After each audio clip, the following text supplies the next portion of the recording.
Hey y'all, this is Bubba Lloyd here, and I'm going to show you how to replace a Ford starter solenoid. First thing that you want to do is take your 13mm wrench and undo the negative cable. And then you want to do the positive cable. And after that, you want to remove the ignition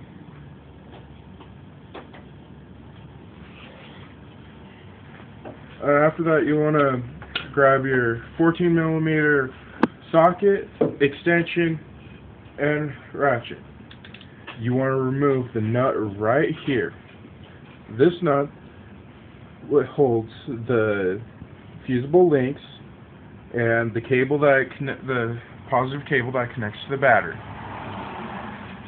And then you want to remove this one that holds the positive cable that goes to the actual starter. And after that, after you remove all of those, you want to grab your 10mm socket and remove these two bolts right here. After that, you want to do it in reverse. You want to put these two bolts on first with the new solenoid. And then you want to grab this wire that goes to the starter, remember that, people, and screw on the nut with your 14mm socket. Then you want to grab the cable that connects to the positive on the battery, put that on first, then the fusible links. Make sure to give some space. Then you put on the nut with your 14mm socket, and then you want to put on the ignition wire just like so. Then you want to grab your 13mm wrench again, put on your positive, tighten that up to a nice tight, not too tight, not loose. You want to do the same for the negative cable. Alright, and after this, you want to check to see if it's good. And this is what can go wrong. Come up here, Kim. If you tighten the nut too tight, you can take that right off, as I did with number 5. And it's perfectly simple. Don't really want to do that.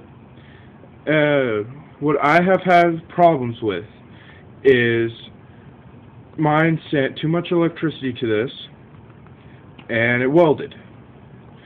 And to prevent that, what I did is I grabbed some wire, wrapped around the negative right here, you see, and I connected it to the fender so that it was grounded.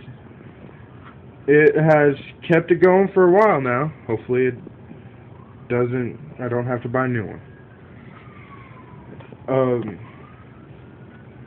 Yeah, and if it welds, and it's easy to tell if it welds, because you'll try and start it, and it'll keep cranking. It won't stop, even if you take the key out. If this happens, do not panic. Pop open the hood and grab anything. I prefer a wrench because I always have them in my car. And you want to tap right here. You don't want to hit too hard as I did before, but you want to just hit just right and it will stop. And if this happens, you gotta buy a new one. That's plain and simple. Alright, this is Bubba Lloyd, signing out. Peace, y'all.